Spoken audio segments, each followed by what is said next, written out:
السلام عليكم ورحمة الله وبركاته.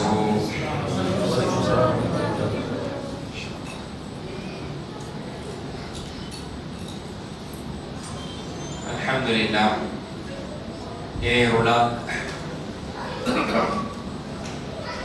ரமதானுடைய இரவு தொழுகையை நிறைவுபடுத்தி அல்லாஹ்வுடைய மார்க்கத்தை பற்றியான விஷயங்களை நமக்கு மத்தியில் அல்ஹம்துலில்லாஹ் பரிமாறிக்கொள்ளக்கூடிய எண்ணத்தோடு இங்கே அல்ஹம்துலில்லாஹ் ஒன்றிணைந்திருக்கிறோம். அல்லாஹ்வுக்கு எல்லா புகழும். அல்ஹம்துலில்லாஹ் நேற்றைய முதல் நாள் உரையிலே ரமதானில் நாம் என்ன மனநிலையோடு என்ன உணர்வுகளோடு எப்படியெல்லாம் நாம் முயற்சி செய்ய கடமைப்பட்டிருக்கிறோம் என்பது பற்றியான ஒரு முன்னுரையை சில செய்திகளை அல்ஹம்துலில்லாஹ் நாம் பார்க்க முடிந்தது. அல்ஹம்துலில்லாஹ் அதை தொடர்ந்து இன்றிலிருந்து இன்னும் ஒரு 4 நாட்கள் நமக்கான தொடர் இன்ஷா அல்லாஹ் தொடர் இருக்கிறது. இந்த 4 நாட்களில் ஒரே ஒரு தலைப்பின் கீழே தொடர்ச்சியாக அது சம்பந்தப்பட்ட விஷயங்களை நாம் தொடராக பார்க்க இருக்கிறோம். ஒவ்வொரு நாளும் நமது வாழ்க்கையோடு தொடர்புடைய ஒரு முக்கியமான விஷயம், அதில் ஒரு உயர் நிலையை, உன்னத நிலையை, பக்குவ நிலையை, இறைவன் விரும்பக்கூடிய ஒரு நிலையை நாம் அடைய வேண்டும் என்ற ஒரு அக்கறையோடு அந்த ஒரு தலைப்பிலே இன்ஷா அல்லாஹ் நாம் சில செய்திகளை பார்க்க இருக்கிறோம். நாம் ஒவ்வொரு நாளும் அல்லாஹ்வுக்காக வேண்டி தொழுகையை கடைபிடித்துக் கொண்டிருக்கிறோம். பரதான தொழுகைகள் மாஷா அல்லாஹ், ரமதானிலே உபரியான சுன்னத்தான நஃபிலான தராவி தொழுகை போன்ற பல்வேறு தொழுகைகளை அல்லாஹ்வுக்காக நாம் தொழுது கொண்டிருக்கிறோம். இந்த தொழுகை எப்படிப்பட்டதாக இருக்க வேண்டும், இந்த தொழுகையினுடைய நிலை எப்படிப்பட்டதாக இருக்க வேண்டும் என்று அல்லாஹ்வும் அல்லாஹ்வுடைய தூதர் நமக்கு வழிகாட்டி இருக்கிறார்கள், வலியுறுத்தியிருக்கிறார்கள் என்பதை பற்றி நிச்சயமாக நாம் தெரிந்து கொள்ள வேண்டும். அந்த அடிப்படையில் தொழுகையில் இருக்க வேண்டிய ஒரு முக்கியமான அம்சம் என்பது தொழுகையில் இருக்க வேண்டிய உயிரோட்டமும், தொழுகையில் இருக்க வேண்டிய உள்ளச்சமும், தொழுகையில் இருக்க வேண்டிய இறை சிந்தனையும் தான். ஆனால் அதுதான் பெரும்பாலும் பலரிடத்தில் இல்லாமல் இருக்கிறது. இவ்வளவு நேரம் தொழுதுருப்போம், 1 மணி நேரம், எத்தனை பேருக்கு சிந்தனை இருந்தது அப்படின்னு கேட்டா கை தூக்கி சொல்ல முடியாது. முழு ஈடுபாடோட இஷாலிருந்து 8:30 கிட்டத்தட்ட 10 மணி வரைக்கும் 1.5 மணி நேரம் தொழுதவங்க இருக்கிறோம், 1 மணி நேரம் தொழுதவங்க இருப்போம், ஒரு 3/4 மணி நேரம், 1/2 மணி நேரம் தொழுதவங்க இருப்போம். இதுல முழு ஈடுபாடோட சிந்தனையோடு எத்தனை பேர் தொழுதோம்னா நிச்சயமா அது கேள்விக்குறிதான். தொழுகை ஆரம்பத்துல இருந்து வரைக்கும் இருந்தவங்க எத்தனை பேர்னா பல பேர் கை தூக்குவோம். பிசிக்கலி பிரசன்டா இருந்தேன், மென்டலி சிந்தனையால் கான்சியஸ்னஸோட உணர்வோடு எத்தனை பேர் இருந்தோம் அப்படின்னா நிச்சயமா கேள்விக்குறிதான். எத்தனை ரெக்கார்டு ஒரு சிந்தனையோட தொழுதோம் அப்படிங்கிறது. இதுதான் ஷைத்தானுடைய மிகப்பெரிய ஒரு சூழ்ச்சி. தொழுகைக்கு வரவிடாமல் ஆக்க வேண்டும் என்பது முதல் கட்ட முயற்சி. அதில் பல்வேறு மக்களை வென்றெடுத்திருப்பான். அவர்கள் பள்ளிக்கு வெளியே அல்லாஹ்வை கொண்டு நம்பிக்கை கொண்டவர்கள் பலர் இப்படிப்பட்ட புனித நாட்களிலும் கூட பள்ளிக்கு வெளியே அவர்களை ஒரு ரீதியில் வென்றெடுத்திருக்கிறான். நம்மை தொழுகைக்கு வரவிடாமல் வென்றெடுக்கவில்லை, பள்ளிக்கு வரவிடாமல் வென்றெடுக்கவில்லை. பள்ளியில் வந்த பிறகும் தொழுகையில் நின்ற பிறகும் கூட சிந்தனையால், உணர்வால், அந்த இறை அச்சத்தால் நாம் தொழுகையில் நின்றோமா இல்லை என்பதிலே நம்மில் பல பேரை அவன் வென்றெடுத்திருப்பான். உன்னை வெறும் ஒரு கூடாக, உயிரற்ற ஒரு கூடை போன்று உணர்வற்ற தொழுகையில் பயபக்தி, இறையச்சமும் ஹுது இல்லாத ஒரு நிலையில் உன்னை நிற்க வைக்கிறது என்று பல்வேறு மக்களை அவன் வென்றெடுத்திருப்பான். இதுதான் யதார்த்தம். இதனால் இந்த விஷயத்தில் பல்வேறு மார்க்கறிஞர்கள் அக்கறைப்பட்டு பல்வேறு அறிவுரைகளை வழங்கியிருக்கிறார்கள். குர்ஆனில் இருந்து, ஹதீஸில் இருந்து, சஹாபா பெருமக்களுடைய கூற்றுகள், தொழுகையில் இருந்து. அதுல ஒரு நல்ல ஒரு நூல் எழுதப்பட்டிருக்கிறது.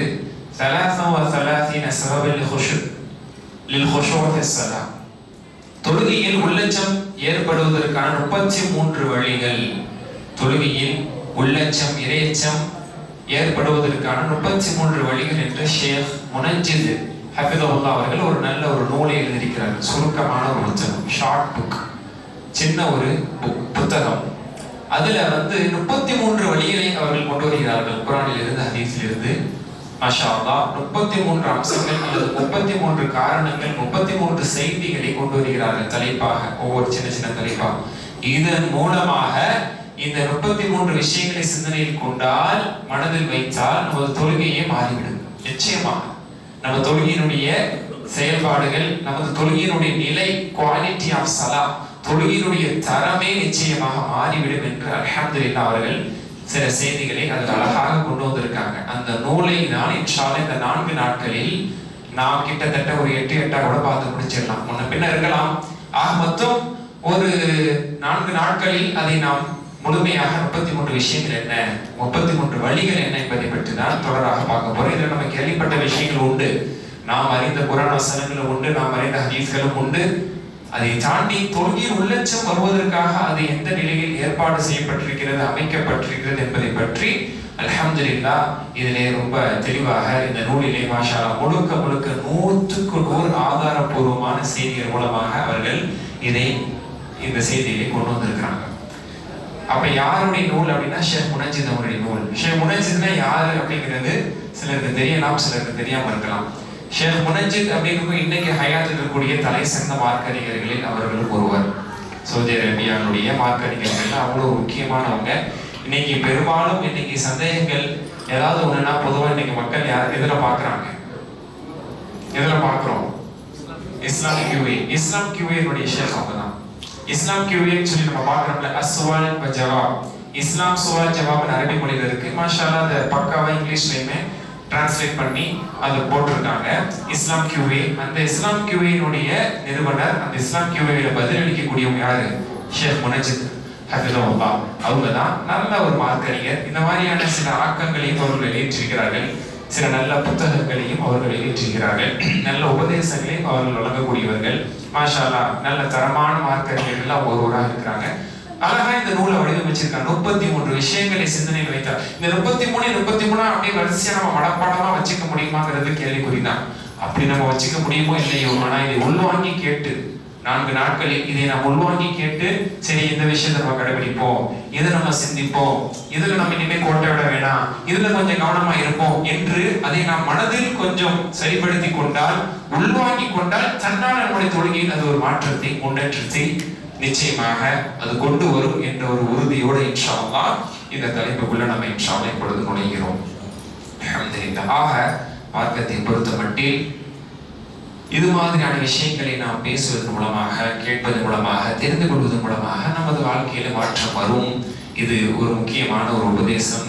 நபி ஸல்லல்லாஹு அலைஹி வஸல்லம் அவர்கள் கூறியதை போன்று, இன்னல் ஈமான் லா யஹ்ரக், இன்னல் ஈமான் லா யஹ்லக். ஈமான் என்பது பழமை அடைகிறது, ஈமான் பழமை அடையும் அப்படின்னு சொன்னாங்க. கமா ஃபி ஜௌஃபி அஹதிக்கும், உங்கள் ஒருவருடைய உள்ளத்தில் ஈமான் பழமை அடைகிறது. கமா யஹ்லகு ஸௌப், ஆடை பழமையாகுவதை போன்று. ட்ரெஸ், ஆடைகள் பழசா போகுதுல, எல்லா ஆடையும் புதுசா இருக்கிறது இல்ல, போட போட என்ன செய்யுது? பாதில் இஸ்திஅமால், அது பயன்படுத்தப்பட்ட பிறகு ஆடை பழசா போகுது, கந்தலா போகுது, கிழியுது, ஃபேட் ஆகுது. அந்த மாதிரி ரசூலுல்லாஹி ஸல்லல்லாஹு அலைஹி வஸல்லம் அழகான ஒரு உதாரணத்தோட சொல்றாங்க, ஈமான் என்பது உங்களின் ஆடைகள், துணிமணிகள் பழமையாகுவதை போன்று ஈமானும் பழமை அடைகிறது. ஃபஸல்லாஹு தஆலா யஜ்ததில் ஈமான ஃபீ குலூபிக்கும், உங்கள் உள்ளங்களில் ஈமான் வலிமையாக இருப்பதற்காக, புதுமையாக இருப்பதற்காக, வலுப்பெற்று இருப்பதற்காக துஆ செய்து கொள்ளுங்கள் அப்படிங்கிறாங்க. ரசூலுல்லாஹ்வுடைய செய்தி என்ன? ஈமானும் பழமை அடையும். இதுதான் என்னன்னா, ஈமான் அதிகமாக இருக்கிறது, ஈமான் குறைவாக இருப்பது, ஈமான் வலுவாக இருப்பது, ஈமான் பலகீனமாக இருப்பது. இது ஒரு மனிதனுடைய வாழ்க்கையில் பார்க்க முடியும். இதுதான் யதார்த்தம். அப்ப எப்படி அப்படின்னு சொன்னா, ஈமானை பற்றி பேசுவதால், அல்லாஹ் ரசூலை பற்றி பேசுவதால், குர்ஆனோட செய்திகளை பேசுவதால், கேட்பதால் ஈமான் வலிமை அடையும். இப்ப மஜ்லிஸ்ல இருக்கிறோம், அல்லாஹ்வுடைய கலாமை பற்றி, ரசூலுல்லாஹ்வுடைய சுன்னாவை பற்றி, மார்க்க விஷயங்களை கேட்கிறோம், நம்முடைய ஈமான் வலிமை அடையும் இன்ஷா அல்லாஹ். இது மாதிரியான தொடர்புகள் இல்லாமல் இருக்கும் பொழுது ஈமான் வலிமையாக இருக்காது. இதே நேரத்துல எதையோ பார்த்துட்டு இருக்கிறாங்க, ஏதோ விளையாட்டை பார்த்துட்டு இருக்கிறாங்க, இல்ல எங்கேயோ சுத்திட்டு இருக்கிறாங்க அப்படின்னு சொன்னா அவருடைய ஈமான் அது பலகீனமானதாக இருக்கும். இது யதார்த்தம். அதனால ஈமான் பலப்படுவதற்காக அல்லாஹ்விடத்தில் துஆ செய்யுங்கள் ரசூல் ஸல்லல்லாஹு அலைஹி வஸல்லம் கற்றுத் தந்திருக்காங்க. இபாதத் மூலமாக, மார்க்க சொற்பொழிவுகள் மூலமாக ஈமானை வலிமைப்படுத்திக் கொள்கிறோம். தொழுதோம் போவோம் அப்படிங்கிறது என்பது ஒன்று. தொழுதோம், சில நேரம் நாம் அமர்வோம், ஈமானுடைய செய்திகளை கேட்டு ஈமானை வலிமைப்படுத்தி கொண்டு செல்வோம் என்பது அது உன்னத நிலை. சரிங்களா? சில பேருடைய மனநிலையில சும்மா பயம் கேட்டுட்டு இருக்க கூடாது, இதெல்லாம் உட்காந்து நேரத்தை வீணாக்க கூடாது, வாங்க ஏதாவது இபாதத் செய்வோம், சீக்கிரமா போய் தூங்குவோம், எந்திரிப்போம் அப்படிங்கிற சிலருடைய மனநிலையில இருக்கலாம். அப்படியும் சில நேரங்களிலே ஷைத்தான் நன்மையான விஷயங்களை நாம் கேட்க விடாமல் ஆக்குவான். ஒரு ஒரு ஒரு சொற்பொழிவின் மூலமாக ஒருவரால் ஃபர்து தொழ முடியாமல் ஆகிறது என்றால் அது ஒரு வாதத்துக்கு எடுத்துக்கொள்ளலாம். உங்களுடைய ஃபர்து பாதிக்கிற அளவுக்கு பார்த்துக்காதீங்க. ஆனா அப்படிப்பட்ட நிலைமையில பலகீனத்தில் நம்ம இல்லை. இது மாதிரியான அமர்வுகள், கல்வி வகுப்புகள், கல்வி அமர்வுகள் நமக்கு ஈமானை, கல்வியை, நமக்கு மார்க்கத்தின் ஞானத்தை நமக்கு அதிகப்படுத்துகிறது. இது ரசூலுல்லாஹி ஸல்லல்லாஹு அலைஹி வஸல்லம் நமக்கு கற்றுத்தந்த ஒரு சிறந்த வழிமுறை. அதனால ஈமான் வலிமை பெறுவதற்கான முயற்சி செய்யுங்க, அதற்காக துஆ செய்யுங்க நபி ஸல்லல்லாஹு அலைஹி வஸல்லம் சொன்னாங்க. அதற்கான ஏற்பாடு தான் அல்ஹம்துலில்லாஹ் இது போன்ற வகுப்புகளும் அமர்வுகளும் ஏற்படுத்தப்படுகிறது என்பதை நாம் மறந்துவிட வேண்டாம். சரி, அல்ஹம்துலில்லாஹ். இப்ப நம்ம தலைப்புக்குள்ள போவோம். என்ன அப்படின்னு சொன்னா, தொழுகையில் உள்ளச்சம் ஏற்படுவதற்கான வழிகள். தொழுகையில் உள்ளச்சம் ஏற்படுவதற்கான பல்வேறு வழிகள் இருக்கிறது. அதுல முக்கியமான 33 விஷயங்களை இன்ஷா அல்லாஹ் நாம் பார்க்க போகிறோம்.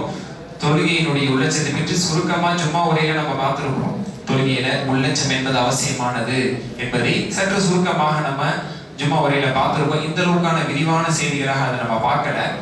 அப்போ அதனுடைய ஒரு சுருக்கமான சாராம்சம் என்ன அப்படின்னு சொன்னா, அல்லாஹ் சுப்ஹானஹு வ தஆலா வெற்றியடையக்கூடிய முஃமின்களை சூரத்துல் முஃமினூனில் சொல்லி காட்டும் பொழுது அவர்களுடைய முதல் பண்பை இறைவன் எடுத்துரைக்கும் பொழுது அல்லதீன ஹும் ஃபீ ஸலாத்திஹிம் ஹாஷிஊன், தொழுகையில் அவர்கள் உள்ளச்சத்தோடு இருப்பார்கள். முஃமின்கள் வெற்றியடைந்து விட்டார்கள் என்று சொல்லக்கூடிய இறைவன் தொழுகையில் அவர்கள் உள்ளச்சத்தோடு இருப்பார்கள் என்று அவர்களுடைய முதல் தகுதி, முதல் தரம், அதற்கான அவர்களிடத்தில் இருக்கக்கூடிய முதல் அடையாளமே தொழுகையில பயபக்தி இருப்பாங்கிறது தான். அதுக்கப்புறம் சில விஷயங்களை சொல்லிட்டு கடைசியா தொழுகையில் அவர்கள் பேணுதலாக இருப்பார்கள் என்று சொல்லி அவர்கள் ஜன்னத்துல் ஃபிர்தௌஸுடைய வாரிசுகள் என்று சொல்வாங்க. அப்போ வெற்றி அடையக்கூடிய மூமின்களுடைய அடையாளம், ஜன்னத்துல் ஃபிர்தௌஸை அடையக்கூடிய மூமின்களுடைய அடையாளம், பண்பு, அதில் முதலானது தொழுகையில் அவர்கள் உள்ளச்சத்தோடு இருப்பார் என்பது இதை மறந்துடக்கூடாது.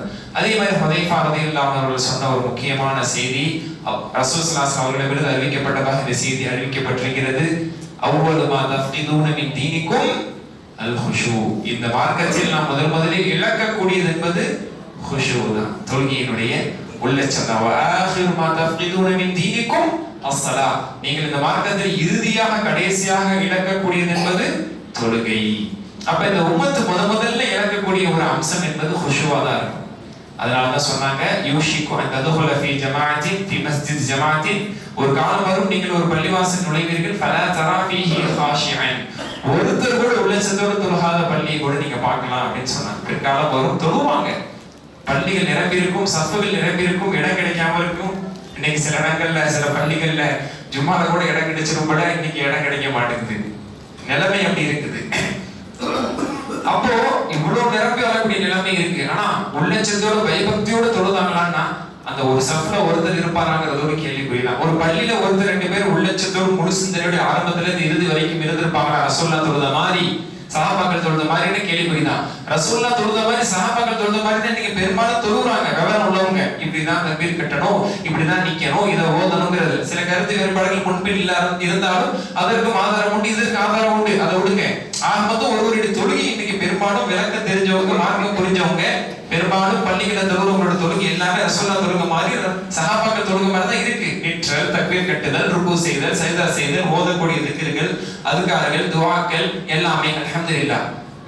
வெளிரங்கம், ஓதுதல், நிற்றல், நம்மளுடைய அசைவுகள் எல்லாம் ரசூலுல்லாஹ்வுக்கு ஒத்ததாகவும் சஹாபாக்களுடைய தொழுகைக்கு அவர்கள் கற்றுத்தந்த தொழுகைக்கு ஒத்ததாகவும் தான் இருக்கு. உள்ரங்கம், உள்ளச்சம், பயபக்தி, உணர்வு, சிந்தனை, அந்த கான்ஷியஸ்னஸ் என்பது ரசூல் ஸல்லல்லாஹு அலைஹி வஸல்லம் தொழுகையில உள்ளங்கம் எப்படி இருந்ததோ, சஹாபாக்களோட தொழுகையில உள்ளங்கம் எப்படி இருந்ததோ அப்படி இருக்கானா 100ல 1 2 3 4 10க்குள்ள தான் இருக்கு. இதுதான் யதார்த்தம். அதனாலதான் இது ரொம்ப ரொம்ப கவனிக்க வேண்டிய, அக்கறை எடுக்க வேண்டிய முக்கியமான ஒரு தலைப்பு. தொழுகிறோம், எப்படி தொழ வேண்டுமோ அப்படி தொழுகிறது இல்லை. தொழுகிறோம், எப்படி தொழ வேண்டுமோ அப்படிங்கிறதுல நம்ம நினைக்கிறது எல்லாமே என்ன, சல்லு கமா ரஅய்துமுனி உஸல்லி, நான் தொழுவதை போன்று தொழுங்கள் ரசூலுல்லாஹ் சொன்னாங்கன்னா நம்ம எல்லா சிந்தனையிலும் 100க்கு 100 வர்றது ரசூலுல்லாஹ் நின்ற மாதிரி நிக்கிறோம், தக்பீர் கட்ட மாதிரி தக்பீர் கட்டணும், காலை இப்படியே அப்படியே, கை இப்படியே அப்படியே, விரலை இப்படியே அப்படியே, இது மட்டும் தான் நம்ம சிந்தனையில வருது. நான் தொழுத மாதிரி தொழுகிறது நபி ஸல்லல்லாஹு அலைஹி வஸல்லம் வெளி அமைப்பை மட்டும் சொல்லல, உள்ளச்சத்தை பத்தி எவ்வளவு சொல்லியிருக்காங்க. ஒவ்வொன்றையும் பார்க்கும்போது இப்ப தெரியும். 33 விஷயங்களை படிக்க போறோமே, அப்ப தெரியும் இதுல எதுலையுமே பெரும்பாலும் நம்ம வெளியங்கத்தை பத்தி பேச மாட்டோம். அதுவும் வரும், அதற்கான காரணம் கூட சற்று ஆழமாக யோசித்து பார்த்தால் அது கவனத்தையும் தொழுகையினுடைய உள்ளச்சத்தையும் தொழுகையினுடைய சிந்தனையும் உள்ளடக்கிதான் அது இருக்கிறது என்பதை ஷேக் முனஜித் ஹஃபிதவுல்லாஹ் அழகான முறையில் அதையுமே பதிவு செய்ய போறாங்க. அதுதான் நம்ம பார்க்க போறோம். அதனால தொழுகை எல்லாத்தையும் தான் இருக்கு. மாஷா அல்லாஹ், அது எப்படி இருக்கு, ரசூலுல்லாஹ் முறைப்படி இருக்கா அப்படிங்கும் போது நம்ம சிந்தனை இருக்கக்கூடிய வெளிரங்கத்தை விட்டுட்டு அதை மட்டும் தான் கவனமா இருக்கிறோமே, அதை விட்டுட்டு அது அல்ஹம்துலில்லாஹ் அதிலும் ரசூலுல்லாஹ்வுக்கு ஒத்ததாக நாம் இருக்க வேண்டும். ஒத்த நிலைக்கு வந்துட்டோம், பெரும்பாலும் வந்துட்டோம். இப்போ உள்ளரங்கம், சிந்தனை, உணர்வு, பயபக்தி இதுவும் ரசூலுல்லாஹ் தொழுத மாதிரி இருக்கணுமே என்ற ஒரு தலைப்பின் கீழே தான், என்ற ஒரு அக்கறையின் கீழே தான் இந்த செய்தி வருது. அதுல முதலாவதாக சொல்லக்கூடிய விஷயம் என்ன அப்படின்னு சொன்னா, அல்-இஸ்திஅதாது லிஸ்-ஸலாத் வ-தஹய்யுஉ லஹா. தொழுகைக்காக நாம் கவனமாக தொழுகைக்கு நாம் தயாராக வேண்டும். அதே போன்று தொழுகைக்கு நாம் முற்றிலுமாக எப்படிப்பட்ட தயாரிப்பை மேற்கொள்ள வேண்டுமோ அந்த தயாரிப்பில் இருந்து தொழுகையினுடைய உள்ளட்சம் அது ஆரம்பமாகிறது அப்படிங்கிறத சொல்றாங்க. உதாரணத்துக்கு ஷேக் அவர்கள் ஆரம்பத்திலிருந்து கொண்டு வர்றாங்க செய்தியை. ஒரு மனிதனுடைய தொழுகை இப்ப நல்லா தெரிஞ்சுக்கிறீங்க, சில டிப்ஸ் அப்படின்னு எடுத்துக்கலாம். நம்ம தொழுகையில உள்ளட்சத்தோடு தொழுவதுக்கான சில டிப்ஸ், அதுக்கு ஒரு 33 டிப்ஸ் தர போறாங்க அப்படின்னு ஒரு மைண்ட் செட் வச்சுக்கலாம். புரிதலுக்காக 33 டிப்ஸ். இது மூலியமா தொழுகையில நான் பயபக்தியா உள்ளட்சத்தோட தொழுகிறேன். What is the tip number 1?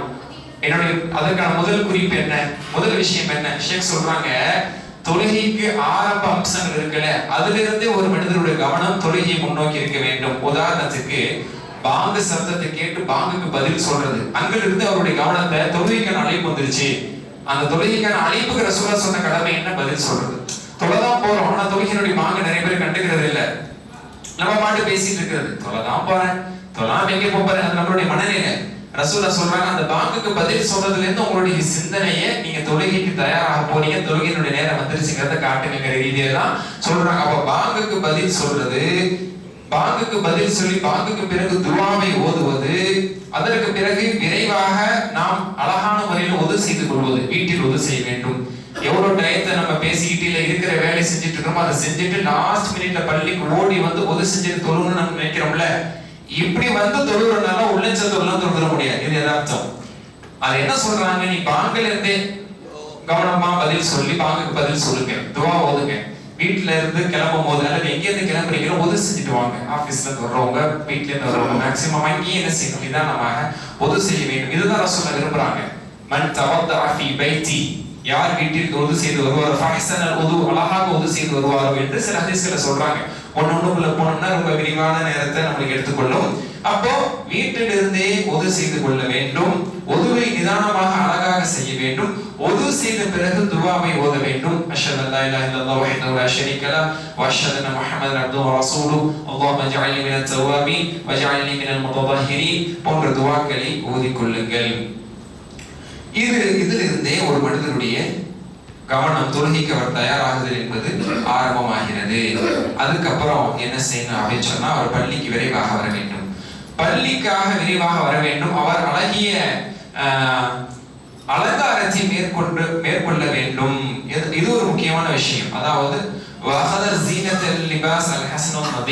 அழகான சுத்தமான ஆடை அணிந்து கொள்ள வேண்டும். ஒரு வேலைக்காக, ஒரு விஷயத்துக்காக நம்ம சாதாரண ஒரு ஆடையில் இருந்திருக்கலாம், ஒரு நார்மலான ஒரு ஆடையில் இருந்திருக்கலாம், ஒரு தேவைக்காக, ஒரு சூழ்நிலைக்காக. தொழுகைக்கு வரும்போது ஒரு கண்ணியமான ஆடை அணியணும். பொது ஆடை என்பதல்ல, அன்-நதீஃப் அல்-ஹஸன், அழகான நல்ல ஆடை அணிந்து கொள்ளுங்கள். ஏன்னா இதற்கு ஒரு அடிப்படை இருக்கிறது. அல்லாஹ் திருமறையில் சொல்லி காட்டும் பொழுது, யா பனி ஆதம் ஹுது ஸீனத்தக்கும் இன்த குல்லி மஸ்ஜித், ஒவ்வொரு தொழுகைக்கும் நீங்கள் அலங்காரத்தை எடுத்துக் கொள்ளுங்கள். மஸ்ஜித் என்பது பள்ளிவாசல். பள்ளிவாசல் என்று எல்லாரும் நீங்க சொல்றது ஒவ்வொரு பள்ளிக்கும் என்று பொருள் அல்ல, பள்ளிக்கு ஒவ்வொரு தொழுகைக்கு போகும்போதும் என்று பொருள். அப்படிதான் இதை புரிந்து கொள்ள வேண்டும். அப்போ ஒவ்வொரு தொழுகைக்கும் அலங்காரத்தை ஏற்படுத்திக் கொள்ளுங்கள் என்பது இந்த இடத்திலே அல்லாஹ் சொல்லக்கூடிய செய்தி. அந்த அடிப்படையில் அலங்காரத்தை நல்ல ஒரு ஆடையாக, ஏதோ ஒரு ட்ரெஸ் விளையாட்டுக்காக போட்டு போன ட்ரெஸ் அப்படியே போட்டு வருது, வாக்கிங்காக போட்டு போனதில்லை, எதுக்காகவும் போட்டு போன ஆடையோட அப்படியே வந்தா அந்த சிந்தனை இது தொழுகைக்கு வந்துங்கிற ஒரு உணர்வு அதில் கிடைக்காது. அப்ப தொழுகைக்கு என்று பிரத்யேகமாக ஒரு நல்ல ஆடை வச்சுக்கிறது. அது சட்டையோ, அது ஜுப்பாவோ, இது போன்ற தோவோ, வாட்டெவர், அது ஒரு நல்ல ஒரு டிஷர்ட்டா இருந்தாலும் சரி, கண்ணியமான ஒரு ஆடையை அணிந்து கொள்ள வேண்டும். ஒரு முழு கையாக இருப்பது சிறந்தது. முழங்கை தெரிந்திருந்தால் தவறல்ல. இருந்த போதிலும் இது ஒரு கேஷுவல், ஒரு முக்கியமான ஒரு ஆபீஸ்க்கு எவ்ரிடே கூட நம்ம போக முடியாது. சாட்டர்டேங்கிற ஒரு கேஷுவல் டேல தான் அந்த ஆஃப் டே ஹேண்ட் கூட போட முடியுற அளவுக்கு இன்னைக்கு ஆபீஸ் வரைக்கும் இன்னைக்கு செட்டப் இருக்கு. சில இடங்கள்ல தான் அந்த அனுமதி இருக்கு, எல்லா இடங்கள்ல அந்த அனுமதி இல்லை.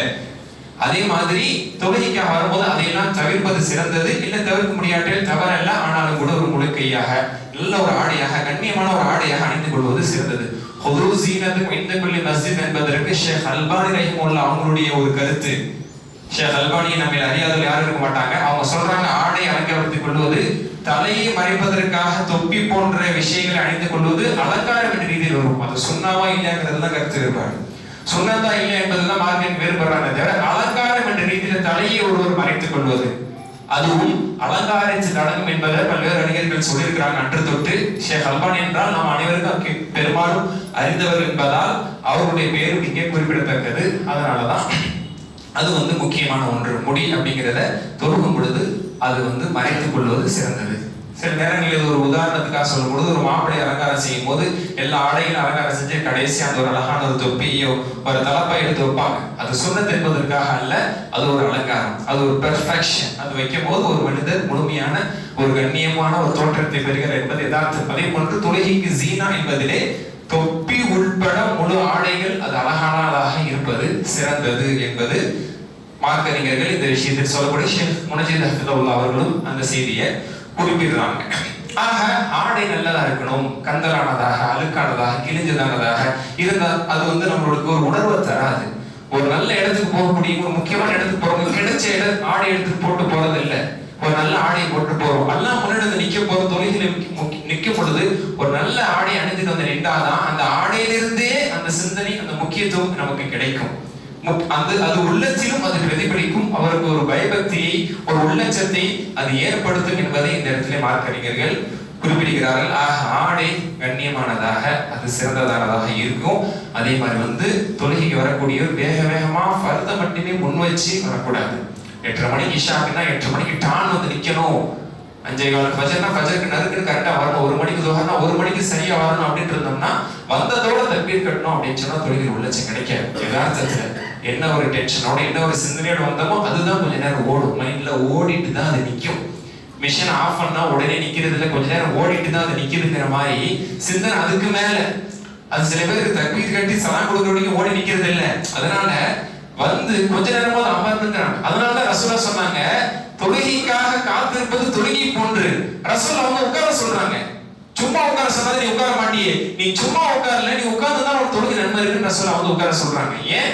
அது அவர் மனிதருக்கு நான் தொழுகைக்கு உட்கார்ந்து இருக்கேன், இகாம சொன்னது நான் ரொம்ப முன்னாடி போய் எல்லாரோட சேர்ந்து நிக்க போறேன் அப்படிங்கிற ஒரு சிந்தனை அவருக்கு வரும். முன் சின்ன தொழுவது அல்லது தஹியத்துல் மஸ்ஜித் தொழுவது முன்னாலே அவர் அமர்ந்து இருப்பது என்பது தொழுகைக்கான ஒரு மனநிலையை பக்குவத்தை அவருக்கு தருகிறது.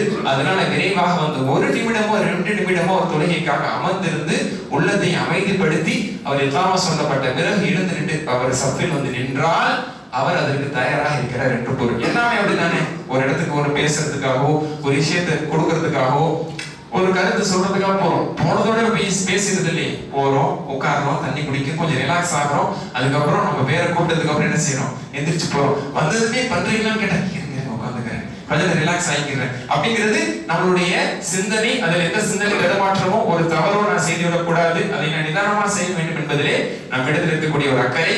இதை தான் தொழுகைக்கு செய்ய வேண்டும். ஆக முதல் செய்தியாக ஷேக் அவர்கள் சொல்ல வருவது, தொழுகைக்கு முன்னால் உள்ள சில கடமைகளை நீ சரிவர செய்யுங்க, அதுக்கப்புறம் தொழுகைக்குள்ள வாங்க. தபாக்குன்னு தொழுகையில குதிக்காதீங்க. அந்த தொழுகை உங்களுக்கு உயிரோட்டமானதாக உள்ளட்சமானதாக இருக்குன்னா சொல்லவே முடியாது. அப்ப பாங்குல இருந்து ஆரம்பிங்க.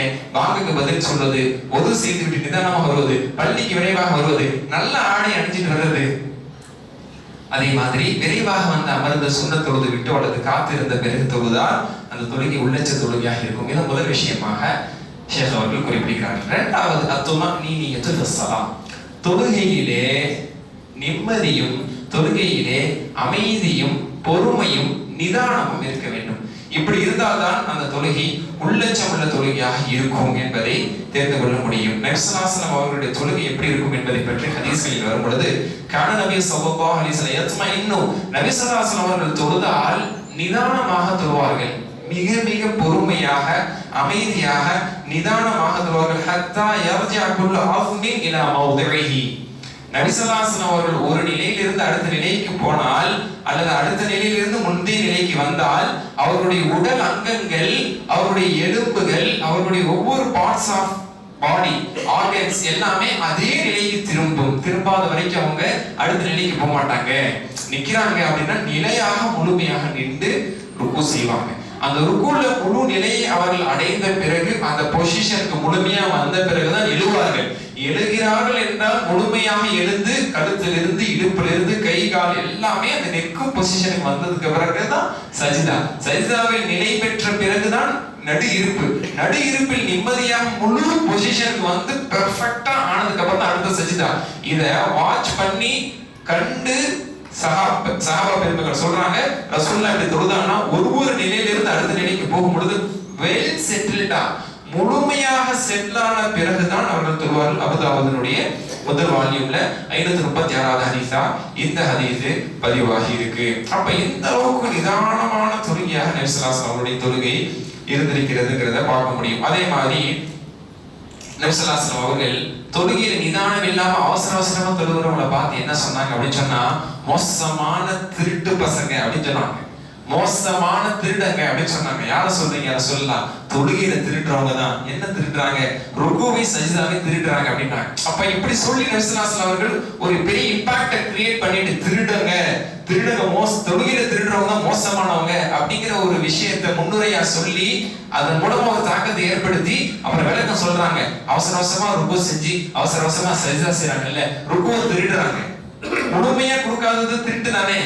முழுமையா கொடுக்காம ஒருத்தர் பாதி தான் தந்தார், திருடன்னு சொல்றோமா இல்லையா? தர வேண்டிய சம்பளத்தை முழுசா தராம பாதி தான் தந்தார். என்ன சொல்லுவோம்?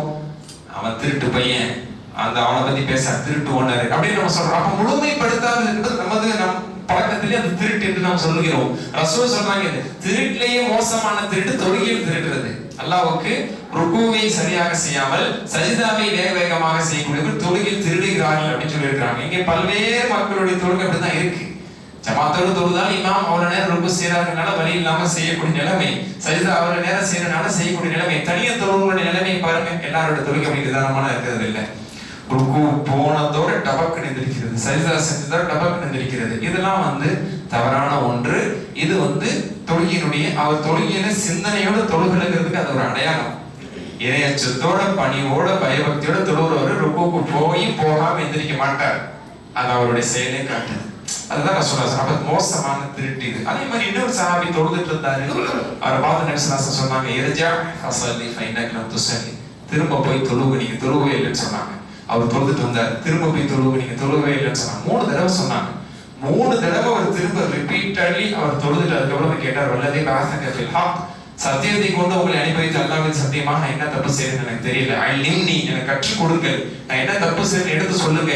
3 தடவை தொழுது நான் தொழுது தப்புதான்னு சொல்றீங்க, எத்தனை தடவை நான் தொழுவதுங்கிற மாதிரி ரசூலுல்லாஹ் கேட்கும்போது ரசூலுல்லாஹ் சொன்னாங்க, நின்றால் நிதானமாக நிற்பீராக, சூரத்துல் ஃபாத்திஹாவை முழுமையாக ஓதுவீராக, பிறகு உனக்கு ஏற்களவுக்கான அத்தியாயங்களை வசனங்களை ஓதிக்கொள்வீராக, ருக்கு செய்தால் நிதானமாக ருக்கு செய்வாயாக, ஹத்தா தத்மஇன்ன, நிலை பெறும் வரை, ருக்குவில் நிம்மதியாக நீ நிலை பெற வரைக்கும் ருக்குல இருக்கணும். நீ ருக்குல இருந்து எழுந்தால் முழுமையாக நிலை பெற்று நிதானமாக நின்ற பிறகுதான் சஜிதா. இப்படி ரசூலுல்லாஹ் ஒண்ணா சொல்றாங்க. இப்படி முழுமையாக நிதானமாக தொழுதால் தான் அந்த தொழுகை ஏற்றுக்கொள்ளப்படும் என்ற ரீதியில நீங்க தொழுகவே இல்லை திரும்ப தொழுவுங்க, தொழுகவே இல்லை திரும்ப தொழுவுங்க என்று அவரை திரும்ப தொழ சொல்லும் அளவிற்கு அவர் தொழுகையில் அவர் செய்த தவறு என்பது நபி ஸல்லல்லாஹு அலைஹி வஸல்லம் அவர்களுடைய பார்வையிலே அவர் தொழுகையில் ஃபாத்திஹா சூராவை விட்டார் என்பதோ, ருக்கு செய்யாமல் விட்டார் என்பதோ, சஜிதா செய்யாமல் விட்டார் என்பதோ, அதில் ஓத வேண்டியதை ஓதாமல் விட்டார் என்பதோ அல்ல. கவனம் இல்லை, நிதானம் இல்லை. நிதானம் இல்லாத தொழுகை அல்லாஹ்விடத்தில் தொழுகையே இல்லை. அவசரமா தொழுகிறது தொழுகையே இல்லை. அவர் ருக்கு செய்ய தான் செஞ்சாரு, சஜிதா செய்ய தான் செஞ்சாரு. ஆனா ரசூலுல்லாஹி ஸல்லல்லாஹு அலைஹி வஸல்லம் நிதானம் இல்லாதது காரணத்தினால திரும்ப தொழுவ சொன்னாங்க. நீங்க பல பேர் தொழுகையில நிதானம் இருக்கிறது இல்ல. நிதானம் இருந்தவர் எதை இழந்தார்? சூரத்துல் ஃபாத்திஹாவை இழக்கவில்லை, ருக்குவை இழக்கவில்லை. நல்லா புரிஞ்சுக்கிறீங்க, தொழுகையினுடைய அர்க்கான்கள் எதையும் அவர் இழக்கல. நிதானம் இல்லாம செய்யறவங்க ருக்கு செய்யறாங்க, சஜிதா செய்யறாங்க, ஓத வேண்டியது ஓதுறாங்க, அல் சூரா ஓதுறாங்க, எல்லாம் செய்யறாங்க. ஆனா அவரிடத்தில் இல்லாமல் போனது என்பது தொழுகையில் இறைவன் எதிர்பார்க்கக்கூடிய பயபக்தி, குஷு, அந்த உணர்வு, அந்த சிந்தனை அது இருக்காது. அவசரமா தொழுகிறவன்றது இருக்காது. அது இல்லாதனால அது இல்லாத தொழுகை என்ன தொழுகை? திரும்ப தொழுவுங்க என்ற ரீதியில நபி ஸல்லல்லாஹு அலைஹி வஸல்லம் அவர்கள் சொல்லியிருக்கிறார்கள் என்பதை பார்க்க முடியும். இது முக்கியமான 2வது விஷயம்.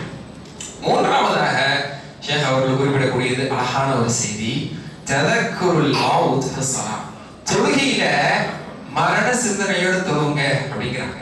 இதையே எப்படி சொல்றாங்க, என்ன ஆதாரத்தின் அடிப்படையில் சொல்றாங்க அப்படின்னு சொன்னா, ஒரு ஹதீஸ் இதற்கான ஆதாரமாக காட்டுகிறார்கள். சில்சிலத்து ஸஹீஹா, ஷேக் அல்பானி அவங்களுடைய சில்சிலத்து ஸஹீஹால 1421வது ஹதீஸ் இடம்பெற்றிருக்குது. நபி ஸல்லல்லாஹு அலைஹி வஸல்லம் அவர்கள் சொன்ன செய்தி, எப்படி தொழ வேண்டும் என்று சொன்னால், கௌலி ஸல்லல்லாஹு அலைஹி வஸல்லம் உதுகுரில் மௌத ஃபி ஸலாத்திக், உனது தொழுகையில் நீ மரணத்தை நினைத்துக் கொள்வாயாக. ரசூலுல்லாஹ் சொல்றாங்க, உனது தொழுகையில் நீ மரணத்தை நினைத்துக் கொள்வாயாக. ஃபைன ரஜுல் இதா ذكر الموت في صلاته لحاول ان يحسن صلاته, ஒரு மனிதன் தொழுகையில் மரணத்தை நினைத்தால் தான் அவர் மிக அழகாக தொழுகையை அலங்கரித்துக் கொள்ள முடியும், தனது தொழுகையை அவர் சரிப்படுத்திக் கொள்ள முடியும். மௌத்தை நினைச்சுக்கிறீங்க, மௌத்தை நினைச்சுக்கிறீங்கன்னா நான் தள்ளாத வயலா போய் 90 வயசுல மௌத்தா போவோம் அப்படி இல்லை, அந்த மாதிரி இல்லை. மௌத்தா போயிருவனும், தொழுகைக்கு பிறகு மௌத்தாயிருவனும், தொழுகை என்னுடைய மரணம் இன்று இருக்குமோ, இன்னும் சிறிது நேரத்தில் இருக்குமோ என்று நீங்கள் தொழுகையில் மரணத்தை நினைங்கள். அது உங்களுடைய தொழுகையை அது அலங்காரமானதாக, இறைச்சமானதாக. வஸல்லி ஸலாத்த ரஜுலின் லா யظن انه يصلي غيرها, எப்படி நீங்கள் தொழுக வேண்டும் என்றால் இதற்கு அடுத்து ஒரு தொழுகை இல்லை என்று நினைத்து தொழுவீராக. ரசூலுல்லாஹ் சொல்றாங்க, இதற்கு அடுத்து எனக்கு ஒரு தொழுகை இல்லையோ என்று நினைத்து நீங்கள் தொழுங்கள், இது உங்களுடைய தொழுகையினுடைய உள்ளட்சத்தை ஏற்படுத்தும் என்று நபி ஸல்லல்லாஹு அலைஹி வஸல்லம் சொன்னார்கள். இன்னொரு ஹதீஸ் முஸ்னத் அஹ்மத், முஸ்னத் அஹ்மதுடைய இன்னொரு ஹதீஸ்ல ரசூலுல்லாஹ் எப்படி சொல்றாங்க, இதா கும்த ஃபி ஸலாத்திக ஃபஸல்லி ஸலாத்த முபத்தஇன், ஒரு சஹாபிக்கு சொல்றாங்க, நீங்க தொழுகையில் நின்றால் விடை கொடுக்கக்கூடியவரை கொண்டு தொழுவீராக. விடை கொடுப்பவரை போன்று. விடை கொடுப்பவர் எதுக்கு விடை கொடுப்பவர்? துன்யாவுக்கே, இந்த வாழ்க்கைக்கே, இந்த உலகத்துக்கே விடை கொடுக்கிறவர் தான் மரணமாக போறவர்னு அர்த்தம். விடை கொடுப்பவரை போன்று நீ தொழுவீராக அப்படின்னு சொல்லி நபி ஸல்லல்லாஹு அலைஹி வஸல்லம் அவர்கள் சொன்னது முஸ்னத் அஹ்மதில் 412வது ஹதீஸாக பதிவாயிருக்கு, 5வது வால்யூம்ல. அப்ப இந்த ஹதீஸ்ல நமக்கு சொல்ல வரக்கூடிய செய்தி என்னன்னா, தொழுகையில மரண சிந்தனையோட தொழுவுங்க, மரணத்தை நினைச்சிட்டு தொழுவுங்க, கடைசி தொழுவு நினைச்சுக்கிறீங்க அப்படிங்கிறாங்க. இதுதான் உனக்கு கடைசி தொழுகை அப்படிங்கிற மாதிரி உங்களுக்கு நீங்களே ஒரு சிந்தனை கொண்டு வாங்க. ஏன்? இதனால என்ன நடக்க போகுது? ஒண்ணு இல்ல, உன் தொழுகையில உள்ளட்சம் மட்டும் அதிகமாகும். அப்ப உள்ளட்சம் அதிகமாகிறதுக்கான டிப்ஸ் தான் ரசூலுல்லாஹ் கற்றுத் தந்தது. இதன் மூலமாக எதுவும் மாற போறது இல்லை. அந்த தொழுகை அதே தொழுகை தான், அதே 2 நிமிஷம், அதே 4 நிமிஷம் தான். ஆனா அதுல அந்த 2 நிமிஷம் 4 நிமிஷம் எப்படி உணர்வா இருக்கும், மௌத்தா போவார் அப்படின்னு அந்த தொழுகை எப்படிங்க இருக்கும்? நீ தொழுகை முடிச்ச பிறகு ஒரு ஊருக்கு போக போகுது, ஒருவேளை தெரிஞ்சிருச்சுன்னா யாருக்கும் தெரியாது. யாருக்கு தொழுகை முடிச்சதுக்கு அப்புறம் மலக்குல் மௌத் உன்னோட ரூஹை கைப்பற்றணும் என்று ஒருவேளை நம்ம அறிவிக்கப்பட்டிருந்தால் அந்த தொழுகை எப்படி இருக்கும்? எந்த மாற்றமும் இருக்காது. அதுக்காக நம்ம அந்த தொழுகையை 3 சஜ்தா செஞ்சிட மாட்டோம், 2 ருக்கு செஞ்சிட மாட்டோம், சூரத்துல் ஃபாத்திஹா 2 தடவை ஓதிட மாட்டோம்.